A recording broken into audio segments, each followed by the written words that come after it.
ہمارے ساتھ فراز مغل صاحب موجود ہیں جو کہ سی ایم کے پی کے اسپوکس پرسن ہیں۔ فراز مغل صاحب، thank you very much for joining me in the program. آپ بھی سی ایم کے ساتھ ساتھ موجود رہے ہیں۔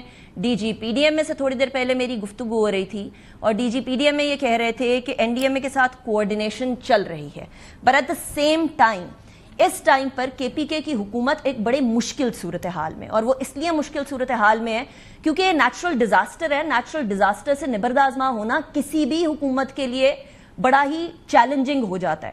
تو کیا جو دوسرے صوبوں کی طرف سے اور جو وفاق کی طرف سے آپ لوگوں کو سپورٹ ایکسٹینڈ کی جا رہی ہے، وہ سپورٹ اس لیول تک آپ کو مل رہی ہے؟ جس طرح D G P D M میں فرما رہے ہیں کہ کوآرڈینیشن چل رہی ہے، سپورٹ بائی منڈے آ جائے گی، یا یہ صورتحال ہے؟ سی ایم صاحب کا اس کے اوپر کیا موقف ہے مغل صاحب؟ میڈم، جس طرح مزمل بھائی بات کنٹینیو کر رہے تھے، تو میں اس وقت اسی علاقوں کے اندر پچھلے 2 روز سے ہوں، اور ہر امدادی ٹیمیں جتنے بھی آ رہی ہیں وہ ہماری ہی کوآرڈینیشن سے اس علاقوں میں آپریشنز ہم کر رہے ہیں، چاہے وہ مشینری ہے، تمام تر چیزیں ہیں۔ جہاں تک ہمارے ڈی جی سیکرٹری صاحب ہیں اس کی بات کریں، یا ہمارے ڈی جی صاحب کہہ رہے ہیں کہ آپ کی آواز کٹ رہی ہے مغل صاحب، I think you are at a place جہاں سگنلز کا ایشو ہے۔ فکرے کو کریکٹ کر دیتا ہوں کہ کچھ لمحے پہلے ہماری ایک میٹنگ ہوئی جس میں وزیر اعلیٰ خیبر پختونخوا تمام ذمہ داران جو ہمارے صوبائی حکومت سے وہ بیٹھے تھے۔ چند لمحے پہلے کی یہ میٹنگ ہوئی ہے، اور اس میٹنگ صرف کوآرڈینیشن کا عنصر ہمیں نظر آیا ہے کہ صرف این ڈی ایم اے ہمارے ساتھ صرف کوآرڈینیشن کر رہی ہے۔ جہاں تک بات ہے سہولیات کی یا کوئی مدد پہنچانے کی، تو مزمل صاحب بالکل ٹھیک کہہ رہے ہیں کہ ابھی تک این ڈی ایم اے کی جانب سے کوئی امداد نہیں ہے۔ ہاں، پاک فوج کے 3 یونٹیں جو ہیں وہ یہاں پر پہنچ چکے ہیں، 2 بریگیڈیئرز پہنچ چکے ہیں، انہوں نے اپنے ساتھ سامان لے کر آئے ہیں۔ پاک فوج کا ہم شکریہ ادا کرتے ہیں، فیلڈ مارشل کا شکریہ ادا کرتے ہیں کہ ان کے توجہ سے اس بنیر کے علاقے میں امدادی سامان پہنچا ہے۔ میں یہاں پر ایک چھوٹی سی عرض کرنا چاہتا ہوں، پرائم منسٹر صاحب ہمارے کہہ رہے ہیں کہ ہم امداد کر رہے ہیں، سیدھے کریں۔ دیکھیں، یہ ایک قومی ثانیہ ہے، یہاں پر 208 لوگ شہید ہو چکے ہیں۔ نہیں 208 نہیں 308 مغل صاحب۔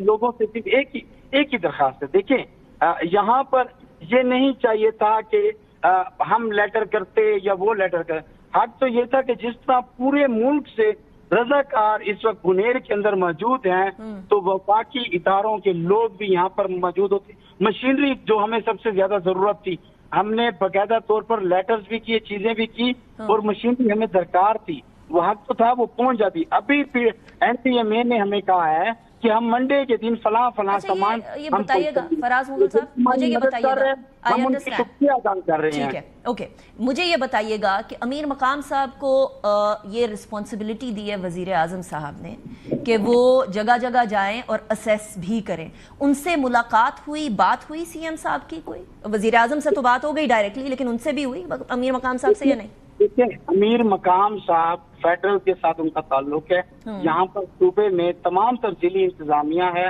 تمام تر لوگ ہیں جو پورے اسیسمنٹ کر کے چیف منسٹر کو بتایا کہ کس علاقوں میں کیا صورتحال ہے، کہاں پر ہمیں کیا کیا چیزوں کی ضرورت ہے۔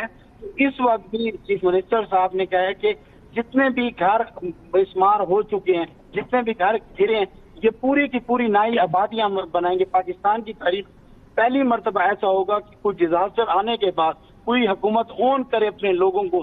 ہم تمام تر جتنے دکانیں گری ہیں، وزیر اعلیٰ صاحب نے کہا کہ وہ ہم اپنے ذاتی فنڈ سے خیبر پختونخوا، کیونکہ دیکھا جائے تو لاسٹ جو مزمل صاحب کی وجہ سے اس کے پی گورنمنٹ کو سرپلس بجٹ ملا ہے کہ پاکستان کسی بھی صوبے میں آپ اپنے سی ایم کو کریڈٹ نہیں دے رہے ہیں، یہ عجیب بات ہے مغل صاحب۔ آپ اپنے سی ایم کو کریڈٹ دیں، یہ سرپلس کا بھی اور سب کا بھی، جنہوں نے وہ ٹیم بنائی ہے، جن کے انڈر وہ کام ہو رہا ہے۔ مغل صاحب آپ کی آواز کٹ رہی ہے، but thank you very much, I need the updates. اب ذرا وفا پوچھتے ہیں کہ جو وعدے ہوئے ہیں وہ وفا کے کب تک ہوں گے، اور یہ سچویشن، یہ ابھی کا ٹائم ایسا ہے کہ خدا کے لیے اس ٹائم پہ سیاست چھوڑ دیں۔ اس ٹائم پہ ہمارے کے پی کے مائیں بہنیں بیٹیاں بے یارو مددگار بیٹھی ہیں، بے سر و سامان بیٹھی ہیں، ان کو اس طریقے سے اپنی سیاست کی بھینٹ نہ چڑھائیں. میں بار بار یہ عرض کر رہی ہوں یہ سیاست کا ٹائم نہیں ہے, یہاں کوئی K P K Azad Jammu Kashmir G B کا نہیں, یہاں سارے پاکستانی ہیں. So that is the need of the hour, اپنے اپنے عہدوں کو جسٹیفائی کرنے کی بجائے کہ کون کس کوٹے پہ کس صوبے کے اندر بیٹھا ہوا ہے. میں بریک کی طرف جاؤں گی, بریک کے بعد ذرا امیر مقام صاحب سے پوچھتے ہیں کہ امیر مقام صاحب کو ایک رسپانسبلٹی دی گئی ہے,